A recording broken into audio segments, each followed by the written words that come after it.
Oke, kita mulai ya. Hari ini kita bakal bahas sesuatu yang lagi panas-panasnya, yaitu soal kecerdasan buatan atau AI di dunia pendidikan anak-anak. Pertanyaannya sekarang tuh bukan lagi apakah AI bakal dipakai, tapi gimana cara terbaik memakainya. Nah, ternyata ada sebuah studi baru yang hasilnya, wah, cukup mengejutkan. Oke, langsung aja ke intinya ya. Ini nih pertanyaan besar yang mau kita bedah bareng-bareng.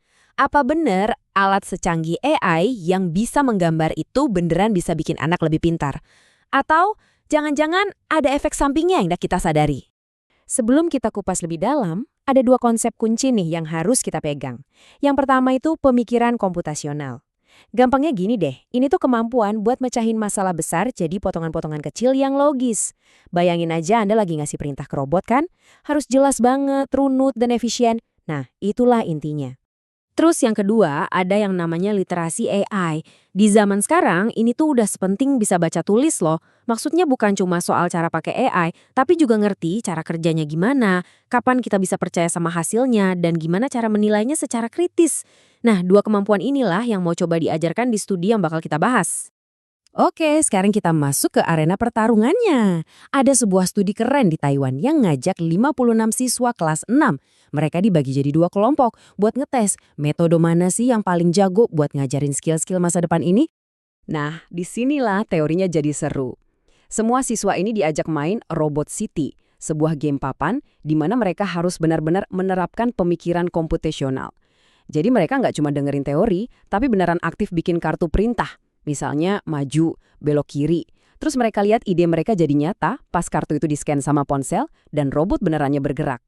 Ini namanya belajar sambil main. Seru banget pastinya ya. Nah, disinilah bedanya. Dua-duanya ngerjain hal yang sama, tapi ada satu perbedaan penting. Kelompok pertama, kita sebut aja tim AI, mereka pakai alat gambar AI buat cari inspirasi desain kartu mereka. Sementara kelompok kedua, tim Google, pakai cara yang lebih konvensional. Ya cari-cari ide dan gambar di Google. Ingat ya, cuma alat buat risetnya doang yang beda. Tentunya setelah semua selesai, para peneliti langsung ngukur hasilnya. Dan kalau dilihat sekilas, kayaknya kita semua udah bisa nebak deh siapa pemenangnya. Yap, tim AI kelihatannya menjanjikan banget di beberapa area. Ya, seperti yang mungkin udah ada di benak Anda, kelompok yang pakai alat paling canggih, hasilnya kelihatan kuat banget, paling nggak di awal-awal. Jadi, poin pentingnya gini, tim AI itu jauh lebih unggul dalam hal-hal yang nyerempet langsung sama AI. Mereka jadi lebih paham konsep AI, lebih jago mikir algoritmik, itu loh, bikin urutan perintah yang runut, dan yang paling penting, mereka lebih pede dan lebih mampu buat menciptakan AI. Masuk akal banget kan? Mereka pakai AI, ya jadi mereka lebih jago soal AI. Eits, tapi tunggu dulu. Ceritanya nggak sesederhana itu. Pas para peneliti gali datanya lebih dalam lagi, mereka nemuin sesuatu yang sama sekali di luar dugaan. Sesuatu yang benar-benar menantang semua asumsi kita soal teknologi dan cara belajar. Kalau lihat hasil tadi, kita pasti langsung mikir, oke, fix, kemenangan mutlak buat tim AI dong. Tapi, ternyata belum selesai ceritanya. Dan inilah plot twistnya. Coba lihat baik-baik. Pas dites soal pemahaman konsep dasar pemikiran komputasional, ini pondasinya loh. Malah tim Google yang skornya jauh lebih tinggi. Kelompok yang pakai cara jadul malah punya pemahaman konsep yang lebih dalam. Loh, kok bisa? Hasil ini jelas bikin kita bertanya-tanya. Kenapa justru pendekatan yang kelihatannya lebih ribet dan ketinggalan zaman malah bikin pemahaman dasarnya lebih nancap? Yuk kita bongkar alasannya. Jawabannya ternyata ada di sebuah teori belajar klasik namanya konstruktivisme. Gampangnya gini, belajar itu bukan proses pasif kayak ngisi ember kosong. Kita justru belajar paling dalam itu pas kita secara aktif nyari, nyaring, nyambungin, dan ngebangun pengetahuan itu sendiri. Coba kita bandingkan kedua prosesnya. Tim AI itu ibaratnya dikasih jalan tol. Efisien, otomatis, idenya langsung disajiin. Enak kan? Nah, di sisi lain, tim Google harus lewat jalan yang lebih sulit. Ada yang bilang ini kesulitan yang bermanfaat.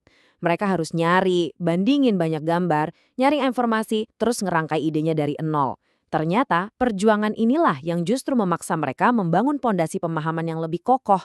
Ini membawa kita ke sebuah kesadaran penting. Kalau nggak dipakai dengan bijak, AI bisa bikin kita jadi terbiasa nyari jawaban instan untuk masalah-masalah yang tertutup.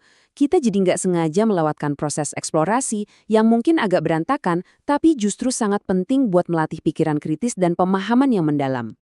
Jadi, apa artinya ini semua buat masa depan dunia belajar? Apa kita harus buang semua AI dan balik ke cara lama? Tentu enggak. Inti dari studi ini bukan buat milih siapa yang menang, tapi supaya kita paham gimana caranya menemukan keseimbangan yang pas. Oke, kita rangkum ya poin-poin utamanya. Pertama, alat AI itu juara banget buat ngajarin aplikasi AI dan skill-skill spesifik. Ini jelas. Kedua, jangan pernah remehkan kekuatan riset cara lama yang butuh usaha lebih. Justru di proses itulah pondasi pengetahuan yang kuat dibangun. Dan ketiga, yang paling penting, masa depan pendidikan itu ya gabungan keduanya. Pakai alat yang tepat, di waktu yang tepat, untuk tujuan yang tepat.